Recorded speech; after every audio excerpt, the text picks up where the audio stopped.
Jadi video pada kali ini kita akan membahas sedikit tentang Revolusi Kuba. Revolusi Kuba adalah pemberontakan bersenjata yang dipimpin oleh Fidel Castro yang akhirnya menggulingkan kediktatoran brutal Fulgencio Batista. Revolusi dimulai dengan serangan yang gagal terhadap barak militer Kuba pada tanggal 26 Juli 1953. Namun pada akhir tahun 1958, gerilyawan revolusioner dalam gerakan 26 Juli, pimpinan Castro berhasil menguasai Kuba, sehingga memaksa Batista meninggalkan pulau tersebut pada tanggal 1 Januari. Setelah krisis keuangan dan korupsi pemerintahan yang berkepanjangan, Gerardo Machado terpilih sebagai Presiden Kuba pada tahun 1925 dan menjanjikan reformasi. Sebaliknya, Machado menjadi penguasa diktator pertama di Kuba, hingga ia digulingkan pada tahun 1933 setelah pemberontakan yang dipimpin oleh Fulgencio Batista, seorang bintang baru di militer Kuba. Berbagai presiden datang dan pergi selama 2 dekade berikutnya, namun Batista tetap menjadi kekuatan yang konstan. Dia sendiri menjabat sebagai presiden pada tahun 1940 hingga 1944 dan mencalonkan diri untuk masa jabatan kedua pada tahun 1952, menghadapi kekalahan. Ia menggulingkan pemerintah melalui kudeta tak berdarah dan membatalkan pemilu. Castro, seorang pengacara dan aktivis muda, mencalonkan diri sebagai anggota Kongres sebagai bagian dari Partai Rakyat Kuba sebelum Batista merebut kekuasaan, berusaha mempersenjatai oposisi revolusioner terhadap rezim Batista.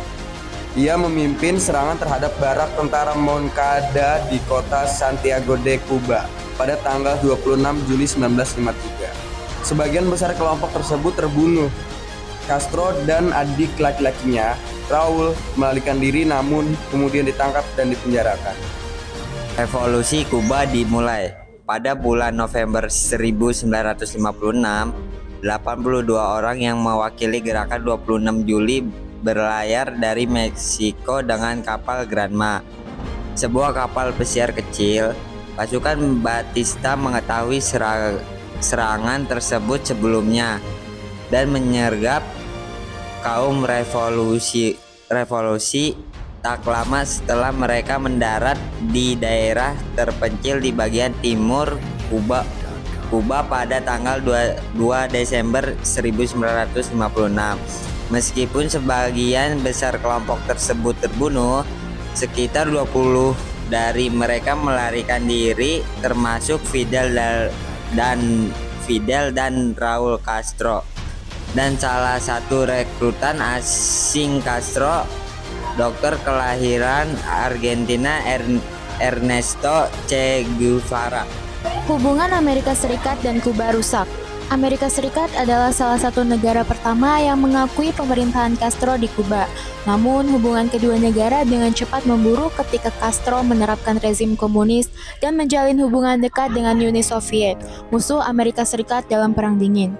Amerika Serikat memutuskan hubungan diplomatik dengan Kuba pada awal tahun 1961, dan beberapa tahun berikutnya ditandai dengan meningkatnya ketegangan, termasuk invasi Teluk Babi pada April 1961 dan krisis rudal Kuba pada Oktober 1962. Meskipun ada embargo perdagangan Amerika Serikat yang sudah berlangsung lama, kesulitan ekonomi yang meluas, eksodus massal ribuan ratus warga Kuba, dan berbagai upaya untuk menerapkan perubahan rezim, Fidel Castro tetap berkuasa hingga tahun 2008, ketika ia secara resmi mengundurkan diri setelah menyerahkan kekuasaannya kepada saudaranya. Dia meninggal pada tahun 2016. Apa dampak dari Revolusi Kuba? Dampak langsung dari Revolusi Kuba adalah tergulingnya Batista dan naiknya kekuasaan kaum revolusioner yang dipimpin oleh Fidel Castro. Kuba secara bertahap menjadi pemerintahan komunis didukung oleh Uni Soviet. Saat itu, perang dingin antara blok kapitalis dan komunis sedang aktif. Oleh karena itu, Amerika Serikat menunjukkan ketidakpuasannya terhadap perubahan yang terjadi di Kuba dan menyatakan sebagai musuhnya. Situasinya tegang, dan Amerika Serikat khawatir akan serangan Soviet yang dilancarkan dari Kuba dan pembangunan pangkalan militer di pulau tersebut. Mengingat hal ini, pemerintah Amerika Serikat memberlakukan blokade ekonomi dan komersial yang dicabut beberapa tahun lalu. Setelah revolusi, pemerintahan Fidel Castro berhasil melaksanakan reformasi di sektor kesehatan, pendidikan, dan agraria. Hal ini sangat bermanfaat bagi masyarakat. Kuba juga menikmati perekonomian yang stabil berkat dukungan Uni Soviet. Setelah runtuhnya blok Soviet, perekonomian Kuba merosot. Sejak saat itu, Kuba menjadi negara yang terisolasi dari fenomena globalisasi. Meskipun penduduknya mempunyai akses terhadap kesehatan dan pendidikan masyarakat, namun perekonomian mereka terbatas. Ada juga keluhan bahwa hak asasi manusia di pulau tersebut tidak sepenuhnya dihormati. Kamu nanya, ini balik kamu nanya.